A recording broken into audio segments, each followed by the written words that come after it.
guidance and supervision of Dr. Co-supervision of Professor Dhahran, under the committee Professor Sami, and Professor Dhahran, and Dr. Sabat. I'll go through the outline. Firstly, I will introduce the background of the dissertation, and then we'll go through the dissertation outcome and outcomes of the dissertation. And then I'll explain the part one, because we have two parts of the thesis, and then part two, and then I'll conclude. Then we'll go to the acknowledgement. In this dissertation, we are going to talk about airspace safety against highly speed and maneuverable aerial threats. Aerial threats, for example, we have the first part, the missile interception, and we have the second part, the UAV interception. This is the graphical abstract of what is generally happening. We have the first part, which is the missile target interception, where a missile will be launched to intercept a target, even in the presence of fault. This fault is either additive fault or loss of effectiveness in the fault, or any type of fault. But we have already modeled the fault. So you can see in this case, the missile can intercept the target if there is no fault. But if there is fault, without tackling that fault, if there are some multiple attacking UAVs attacking a territory, we will try to, because one-on-one interception will pose high burden in the either control strategy or the radar substations or the defenders themselves. So we try to cluster the attackers into different clusters based on their position. When we cluster these attackers, then we try to intercept only the clusters of those attackers. When we intercept the cluster, so this is where we perform our neutralization. Either we perform net catching, or we perform gun neutralization, or we perform electromagnetic neutralization, or we perform net catching. Any type of neutralization, it will be very easy when you reach the central. And we try to see if there is a possibility of those attackers attacking you, if they are intelligent enough to destroy you before you've been eliminating them. So we try to perform a deceptive weapon sequencing based interception, where we introduce the deceptive weapons along the way so that we can dodge and we can deceive the attackers without them being neutralized by us, without us being neutralized by the attackers. This is the outcome of our thesis. We try to send a patent based on the second objective, the second part of the thesis, that is UAV interception. We have received the green light, and we have received the first draft of the thesis of the patent, and we published 3 journals of publications. We published 3 journal publications from reputable journals. First, we did in machine learning and knowledge extraction. We did in aerospace systems, and we published in International Journal of Intelligent Robotics and Application. And we have one that we haven't submitted, and we have conferences that I attend a Chinese conference, which is CCDC. I went to China last year, and we hope to go for SSD this year, but we didn't get the opportunity. Now I will go through the part 1 of the thesis. This is the graphical abstract of the part 1. We have a missile that will be launched to neutralize a target. So if there is a fault, we know that it will not neutralize, and if there is fault estimation or detection mechanism, it will mitigate the effect of this fault, and you can strategically intercept the target.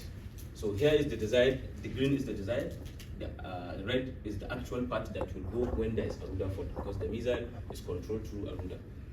We can see this as a scenario of type of fault that can occur. Maybe there is a loss of effectiveness, and there will be reduced in control command. The control command will be reduced. Maybe if it is working 100%, then the control command will be reduced to maybe, if there is fault, it will maybe reduced to 60% or 50%.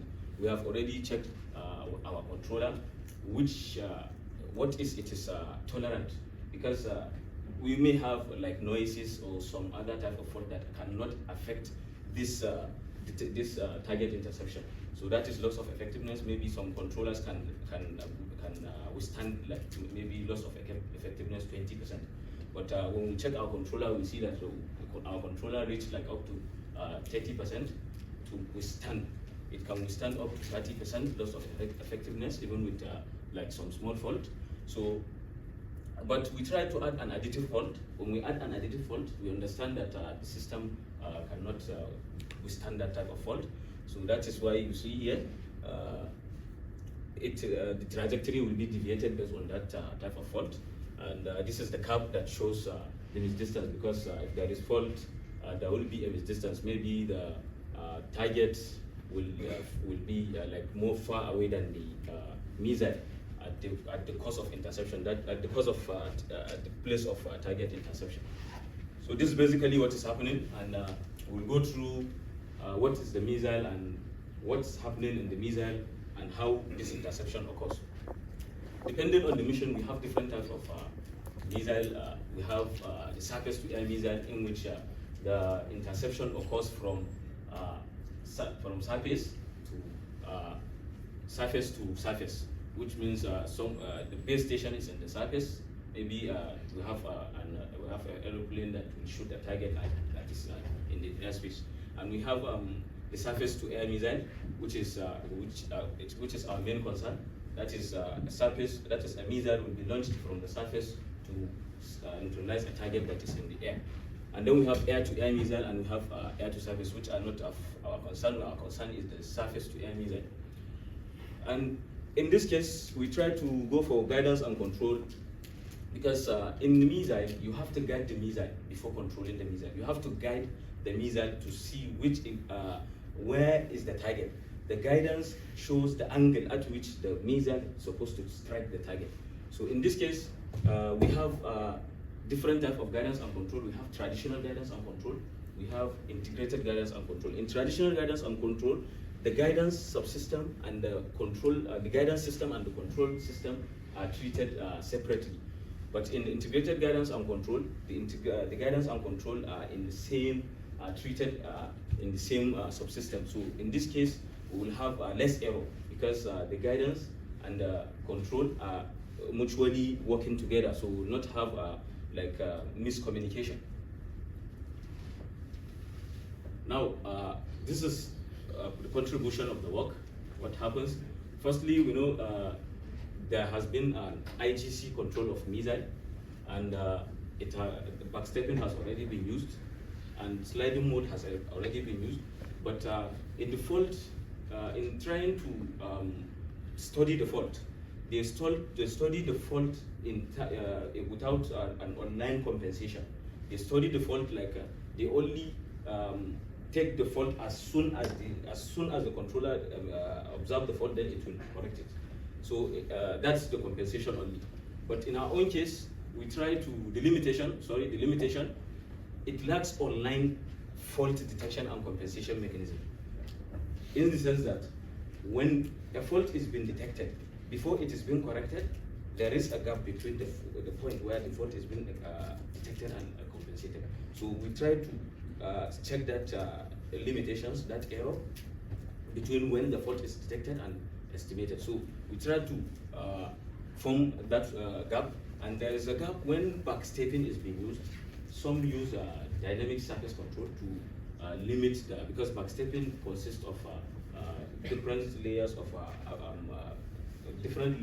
virtual control commands. So those virtual control commands produces like explosion of complexity, in the sense that you have to be differentiating the alpha, that is the virtual control commands. So in that, we need to reduce the complexity of differentiation. That is why we use command filtered backstepping control. So in this case, in order to solve this issue, we use a command filtered backstepping control to reduce the explosion of complexity. So that is what we use in our contribution. We try to form a fault detection and estimation mechanism of this integrated learning and control to eliminate the effect of that fault online, and then elimination of backstepping complexity of explosion of complexity in backstepping using a command filter. And then since we are going to use a sliding mode control in the first guidance of system, so we try to use sliding mode and extended state observer to take away the lumped disturbances that will affect the missile. So this is the achievement. We mitigate the fault online, and we perform a robust control, and we remove the explosion of complexity, and we reduce the misdistance in missile target interception. So this is obvious, the fault detection and estimation mechanism within the IGC loop, and we estimate and mitigate the effect of it in the missile. The secondly is to eliminate the backstepping, complexity of explosion in backstepping. This is the model of the missile and the target. We have the missile and we have the target. So what we are saying is we have this line of sight. The line of sight is the line that is striking the target from the missile. So this is a reference line, and we have this as a missile and we have this as a target. So the angle between the reference and where the target is called the line of sight. It's called the line of sight angle. Where the distance between the missile and the target is called the range. That is R. So now what we are doing basically is we are trying to reduce the distance between the missile and the target. If the distance between the missile and the target is 0, that means we have already reached the target. And this is the equation governing that R. So we are trying to reduce this R. If R is 0, meaning that we are close to the target. And then Q, we are trying to have a constraint of this Q. We are trying to clock our target in the sense that we are always tracking the target at an angle. So we neutralize that target at an angle at a desired Q. So this Q is the one that we are trying to control, and this is the equation governing them. This is the system model, the model of the missile. You see we have incorporated the fault in the missile, which is an additive fault, so that we can estimate it online and we can mitigate the effect of it online. So we have the states, which is the line of sight angle, and we have the rate of the line of sight angle. We have the normal overload, the deflection angle, and the pitch angle, which are responsible for making the missile to rotate, provide normal acceleration, and then move. So this is basically what's happening. And then we have to know the model of the target. What model of the target do we use? We use this as the model of the target to see whether if we can achieve this in our simulation result, where this can be changing based on the acceleration of the target. So this is the fault detection mechanism that we have used. RD will be the one that is responsible for showing us whether if there is fault or not. So this RD is basically obtained from this observer, and its value will be different when there is fault, and its value will be different when there is no fault. At normal condition, it will have a value because no system is 100% full working 100%. It will show, like, for example, with the effect of noise or with the effect of some uncertainties or some different things. So we have this RD as the measure of whether if we have fault or not. So we try to define R threshold. This threshold R is the R that will give us the value, the minimum value in which we detect whether if this fault occur or not occur. And this RT will be a supremum value. That is supremum value of the RD when there is no fault. So then we move to the fault. Since we have detected whether if there is fault or not, so now we will detect the magnitude of the fault. What is the magnitude of this fault? We use this estimation observer estimator to observe the value of the rho hat, to estimate the value of this. When we estimate this value, this is what we will compensate in our control strategy. This is basically what is happening in the control loop. We have the missile dynamics, we have the target dynamics. This will give us the relationship, the kinematics between the missile and the target. And then we have the guidance subsystems which make us to do the backstepping control. And we have the command filter, which will help us in reducing the explosion of complexity in backstepping control. And we have the radar subsystem.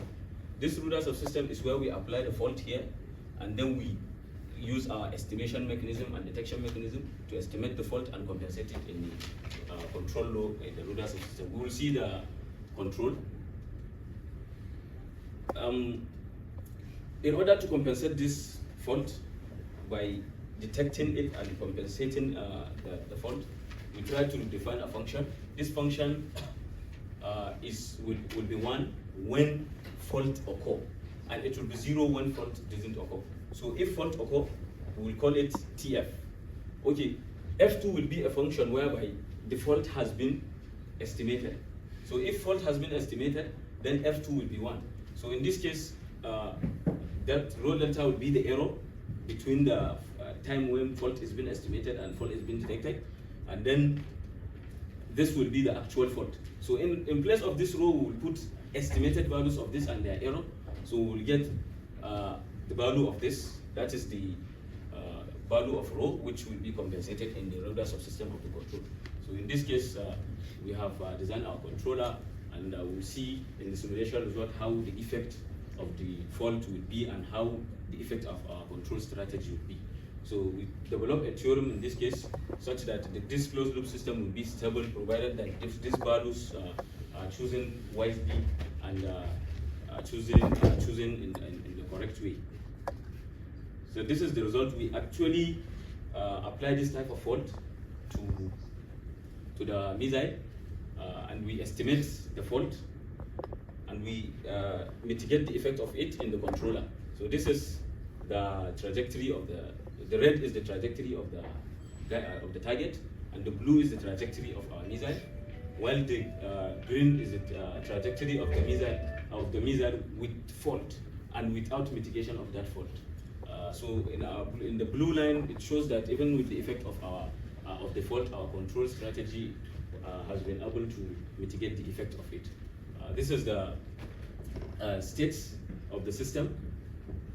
The red one shows our control strategy perform very well because it is Q minus QD, which is the desired Q minus the normal Q, which means the Q track the desired QD, even with the fault. But without the fault estimation and detection mechanism, we can see how it performs. Same as this, and we put that fault within 5 to 10 seconds, such that if we put it at the beginning, because of the transient responses, so we will not see the effect, we may not see the effect, but when we put it at this time, we will see visibly the effect and we will not have any confusion. So this is the effect of the fault at that time, while our controller, you see, it goes at the stable region.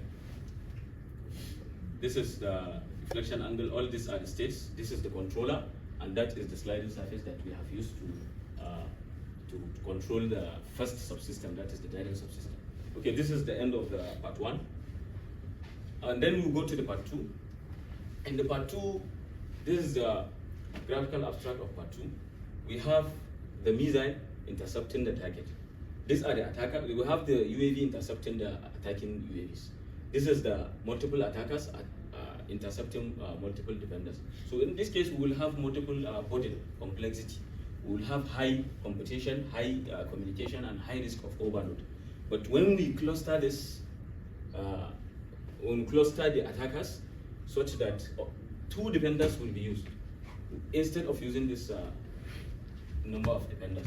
So we will reduce, with clustering, we'll reduce all these limitations.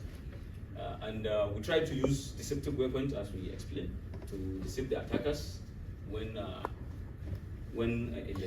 the course, during the interception course. So this is the previous work. They have one-to-one interception, and they have many-to-many interception.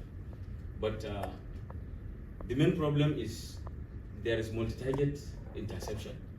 Complexity, there is complexity in multi-target interception. And we have high computational complexity during that interception. So we have the risk of neutralization by the attackers. Neutralization, if they are intelligent enough, they can attack the. So this is the cause. What happens? This is the previous work, and this is what happened. The problems that happened without the contribution. That our contribution. Our contribution is we try to involve k-means clustering and database scan clustering to reduce the complexity of the burden on the defenders and the attackers. And again, we use the deceptive weapon sequencing to reduce the risk of of the defenders being neutralized. So this is our objectives.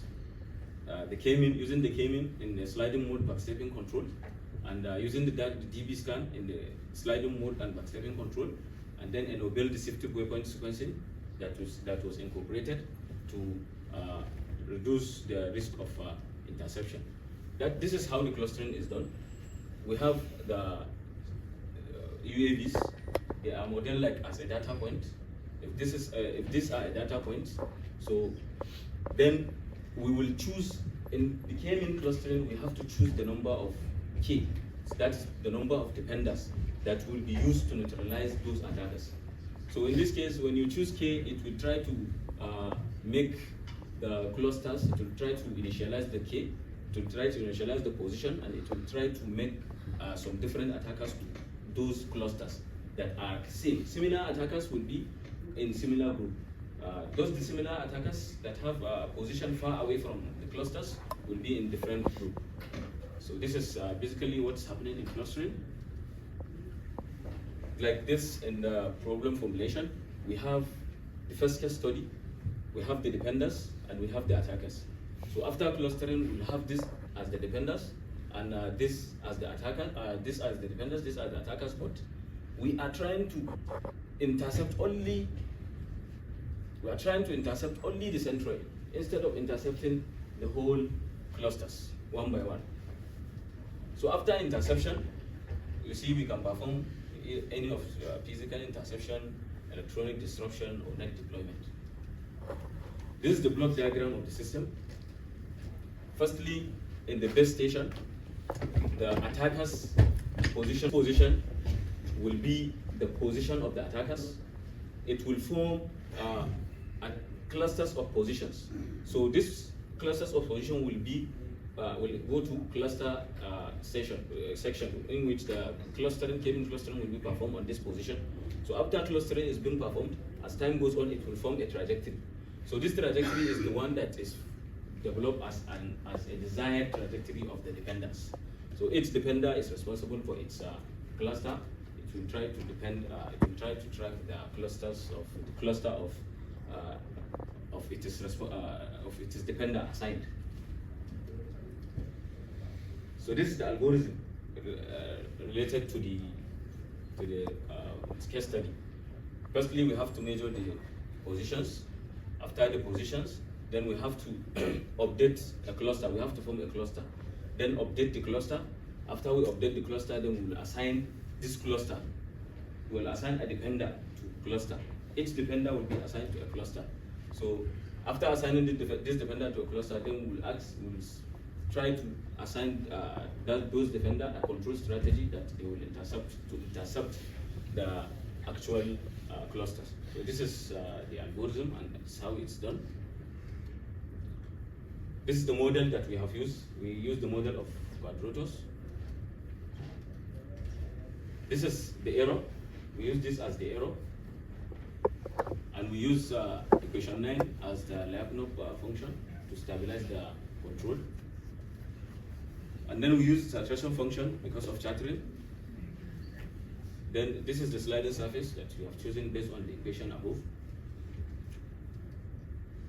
And finally, this is the control strategy of the defender that will track the cluster centroid of the clusters. This is the block diagram of the control for each defender. If we have the attackers, the sensor updated, we update the centroid. So each defender will be assigned a centroid, and this is the loop that it will follow to track the target. So the results, in this case, we use 10 different UAVs clusters with different position, and we try to cluster it. It gives us, we put the value of cluster K to be 3, and it clusters into 3 different clusters. So, which means we have 3 centroids to intercept, and we intercept the centroid. This is the interception error. For the multiple interception, we have each dependence. The error dies to 0 at about less than 2 seconds. And we use PID to see whether if this can work. And what we know, it's, we have a very highly coupled nonlinear dynamics, so it cannot work. We try to check the sensitivity of this value, the value of K. We try different values of K to see which one is optimal, because we don't have the number of K value that we know which will be the best. Which one will be the best? Okay, if we use 2, what will happen? If we use 3, what will happen? Number of defenders, different number of defenders. So when we use 3, we see that it is one that gives us an optimal balanced coverage of the interception.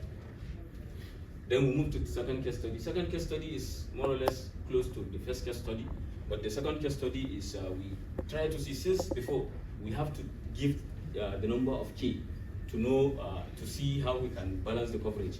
So now we say, okay, this cluster, do the clustering, give us the number of K yourself. So this is adaptive, that is it will perform adaptive clustering. Clustering will be performed adaptively, and we introduce a deceptive waypoint, as you can see here, so that we will dodge the trajectory of the attackers. So this is the system that we have done. This is the attackers, this is the defenders, and after the DB scan clustering, that is adaptive clustering, it will give us the number of clusters, and we will perform our interception based on the number of clusters that we received from the DB scan. So this is how the DB scan has been done as well, because but in DB scan, it will, because if you are trying to model a noise, data, there will be like a noise. Maybe you can either, instead of measuring a position, it will measure some noise. It will take it as a position. So DB scan has the capacity to differentiate between the actual position and a noise.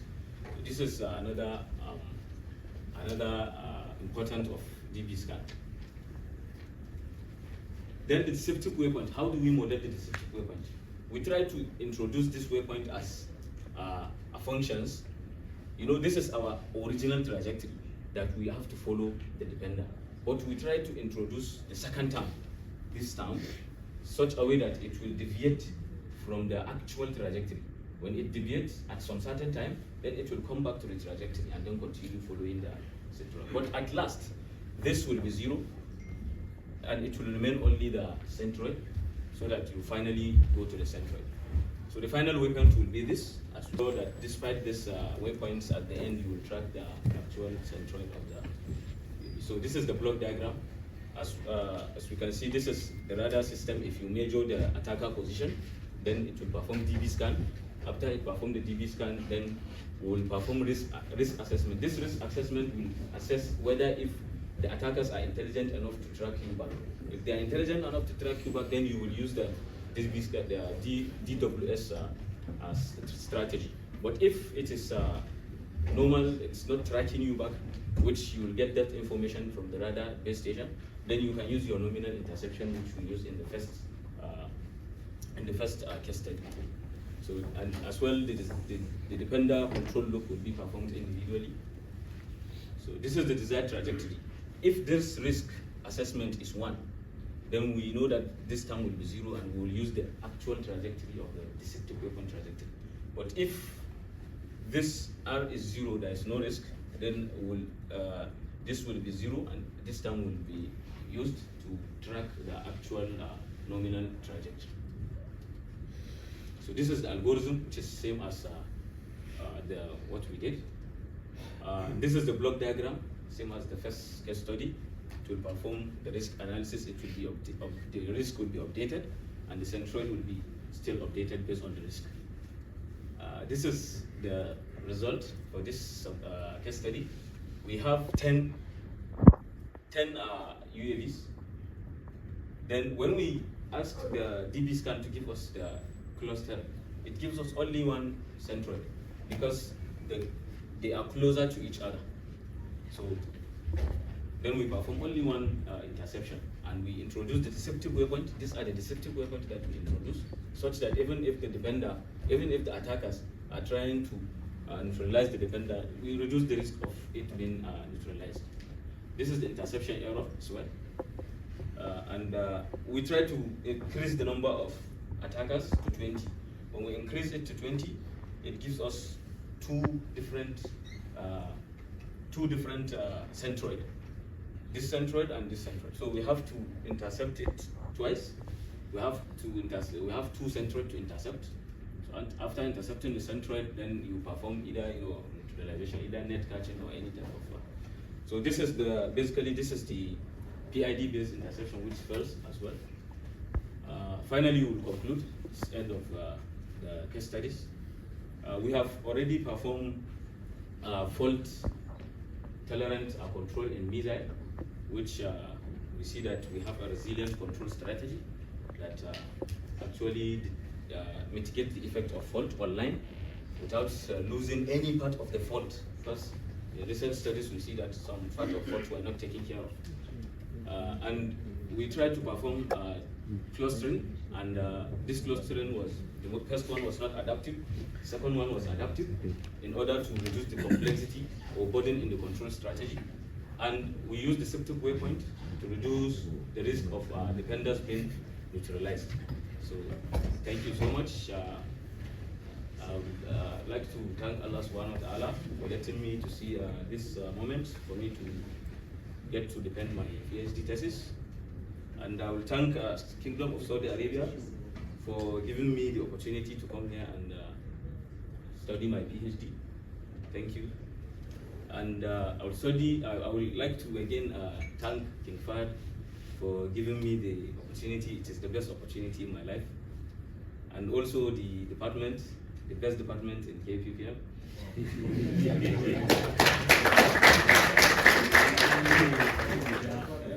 Thank you so much.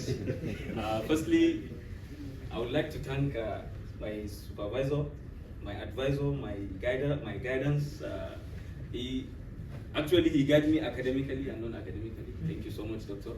I really appreciate. He gives me more time. I usually go to his office without appointment, and he will give you anything you want. Alhamdulillah for me getting him as my supervisor. And our father, Professor, grandfather, Professor Saif, he's been very nice for all of us. Thank you so much. We really appreciate. Thank you so much. You have guided us through academically, non-academically, fatherly, grandfatherly. Thank you so much. And then Professor Sami and Dr. Mujahid, they did something to me. I was very happy, and I will remember it in my life. I know that they have forget it. When I was admitted in KFUPM, I was admitted in electrical, but I did mechatronics. So when I went to electrical, I see they are doing power, they are doing signal processing, they are doing, well, I don't know what to do. When I met them, wallahi, they make life very easy for me. Thank you so much, Doctor. Thank you so much. I really appreciate it. They changed the department to control. They changed my department to control. Thank you so much. I really appreciate it. And then Dr. Salvat, thank you so much. During the first part of this thesis, he's the one that is giving me some advices to change this in order to make the thesis good. Thank you so much. I really appreciate. And I will try to appreciate my group, Techie group, the research group for Dr. Ali. Thank you so much. It's been nice working with you guys. And my Nigerian community, all of you, thank you so much. I really appreciate. And then Dr. Nizar and Mr. Khalid, they have been very good company with me. Thank you so much. I really appreciate. Thank you so much. Alhamdulillah, and this is the end of my